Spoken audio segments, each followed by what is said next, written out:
Okay. As a producer, our main task is to make sure that the production gets done from pre-prod to prod to post-prod. So, hence, in essence, our main role is to really make sure that money comes in and it's being used uh, efficiently.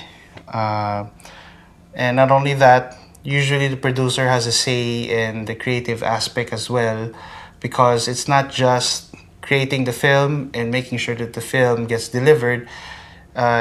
With regards to marketing, to being able to make sure that the film sells, that's also part of the producer's job.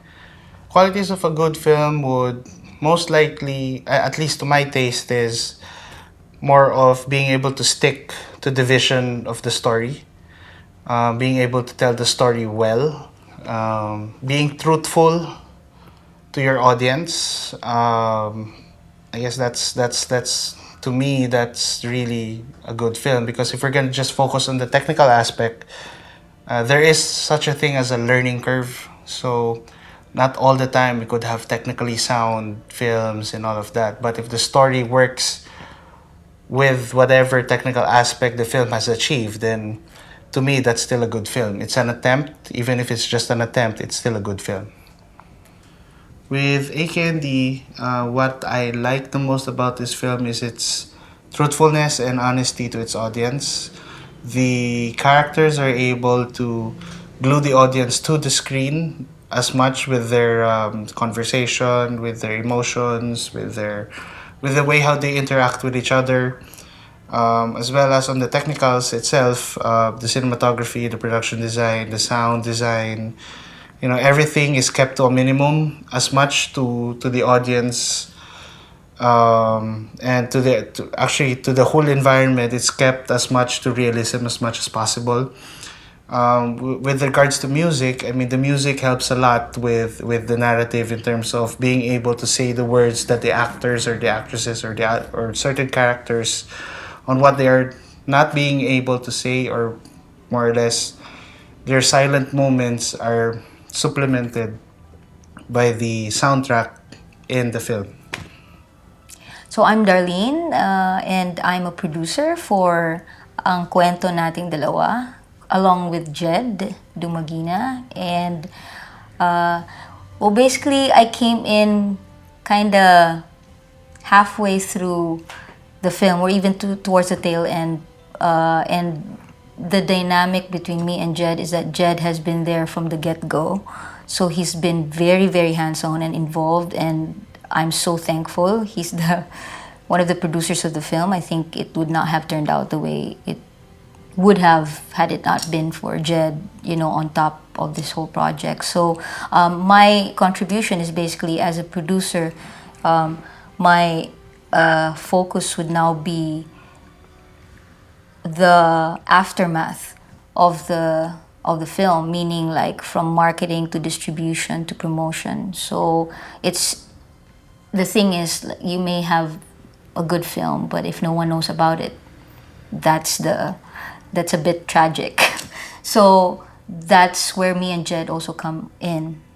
We want to really push this film to its target market, and move people, and really, extend its shelf life. I chose to collaborate with Nestor in this film, well, because we know we go way back, not decades, but a few years, and I see his dedication as a production person. I mean, he was my production designer in one of my films, and I just see that passion, to come up with something personal, and this is a very personal film for him. Okay. Challenges in making the film. As a co-writer of Nestor, I guess yung mga bagong dialogue tsaka bagong motivations ng characters. As an AD, yung execution ng mga bagong eksena, especially yung mga exterior scenes natin. Working with Direct Nestor was great. Sobrang solid niyang katrabaho. Walang ere, walang hassle. He was very open to suggestions, tapos naikinig siya talaga sa hindi lang sa akin, kahit sa crew, members ng crew, even interns. Basically, yung sinabi sa akin ni Direk is dapat parang ano siya, medyo bittersweet. So, yun nga, hindi siya melodramatic. So, parang nakita mo yung may fun parts, may nakita natin yung iba't ibang sides ng both characters. Challenges. Challenges sa pelikula.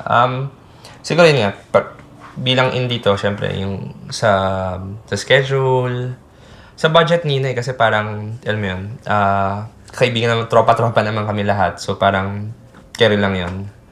In terms of budget, parang at the end of the day, masaya kami at least may pelikula. Yung train scenes, may mood na nakaka-apekto sa akin na pag sumasakay ka talaga ng train is meron talaga yung vibe na malungkot. Tapos, lalo na yung parts na nakikinig ka ng music. Okay, challenges. Para sa akin, wala akong hinarap na challenge kasi kung mahal mo naman yung ginagawa mo, nag-e-enjoy ka dun. Normal na yun na may problema sa time, sa lahat, sa schedule. Normal na yun na hindi nasusunod yung mga oras-oras na yan. Normal na yan. Okay, the mood of the movie, paano ba? When I read the script, parang it was a short film script na parang 20 pages lang, and what I was briefed is it's a transit film, a lot of traveling, a lot of parang moving around. So it was a lot of traveling, a lot of moving from point A to point B. As for my part, the biggest challenge was more on the physical side, holding the gimbal with my 6D. So, especially like mga 3 to 4 takes of like 10 minute long takes. So, medyo intense yung physical, parang physical requirements on my part. Ayun, pero like, in the end, pag nakagawa ka ng something na maganda and something na, alam mo yun, na hindi mo in-expect na kaya mo palang gawin or na nag-exceed beyond expectation mo, parang worth it yung pagod, worth it yung buong effort kahit na parang from small short film idea lang to, biglang magiging full length film. Parang you're creating something new, and parang very motivating yung ganong feeling, very inspiring. Okay, offline editor ng Ang Kwento Nating Dalawa. Pero dito, meron kaming assistant editors. Sila na yung nag-prep for nag-sort ng mga files, nag-sync, ganyan. Na may guidance pa din naman namin ni Rob ng post-soup. Si Ali at si Veer, yung assistant editors. Sa ibang sequence, sila rin yung nag-pre-cut, tapos minaster na lang namin. Mas kininis yung buong cut. Tapos, yung editing, collaborative effort siya. Lalo dito sa pelikulan to dahil so dadaan sila, first pass is sa ibang sequences ay Kali at Veer, tapos i-double check ko sabay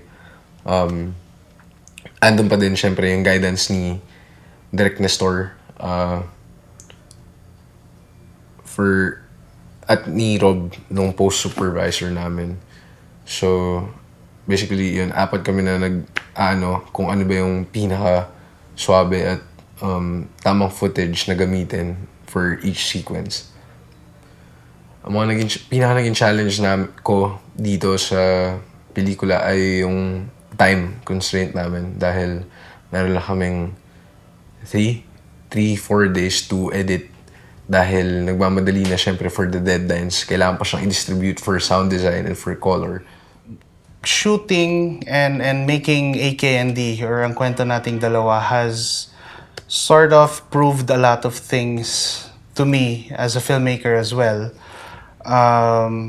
Working with all of these experienced people and at the same time friends from film, we've seen how much experience we've actually gone through and improved on in terms of storytelling, to technicals, to post work, to to even marketing right now, because when we used to do films back in school, we didn't really think about being able to market the film as much. It's really just just make the film, make sure you get it screened somewhere, and then that's it. That's the end of it.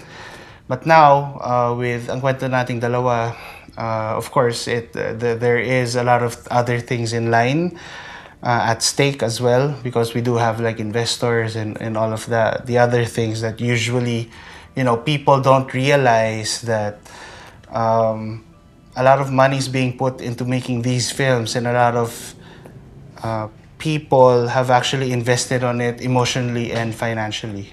Our collaboration in film goes way back to film school, back to college. So the question of how did I choose to collaborate with Nestor is sort of like a no-brainer. Of course, we would be collaborating more often, and we've been friends ever since. So this film, Ang Kwento Nating Dalawa, is actually a passion project. So everyone else on board in this project or in this film is doing this for the love of film. And technically, because we love Nestor so much, we're doing this for him as well.